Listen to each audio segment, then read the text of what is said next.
ഇതേ പാരന്റിഫൈഡ് ആയ ചൈൽഡ് അഡൾട്ടായിട്ട് എന്തൊക്കെ ലൈഫിൽ സ്ട്രഗിൾ ചെയ്യും. ഇവരാണ് പീപ്പിൾ പ്ലീസേഴ്സ്.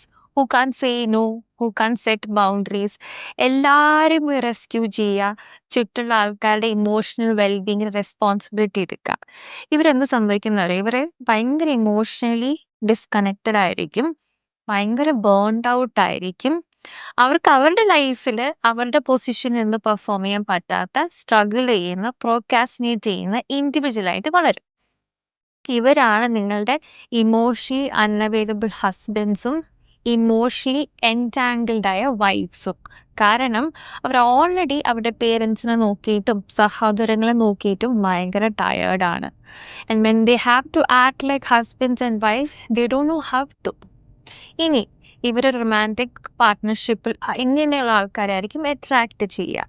ഭയങ്കര നീഡി ആയിട്ടുള്ള, അവരുടെ ഇമോഷനെ സെക്കൻഡ് പ്രയോറിറ്റി കൊടുക്കാൻ പറ്റുന്ന പാർട്ട്നേഴ്സിനെ മാത്രമേ ഇവർ അട്രാക്റ്റ് ചെയ്യൂ. കാരണം എന്താ? ചെറുപ്പം മുതൽ ഇവരെന്താ പഠിക്കുന്നത്? Service transaction.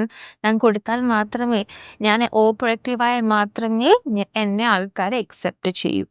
ഇനി നിങ്ങൾ അങ്ങനത്തെ ഒരാളാണെങ്കിൽ, നിങ്ങളൊരു പാരന്റിഫൈഡ് ചൈൽഡ് ആണ് തിരിച്ചറിയുകയാണെങ്കിൽ, നിങ്ങൾക്ക് ഈ സൈക്കിൾ എങ്ങനെ ബ്രേക്ക് ചെയ്യാം?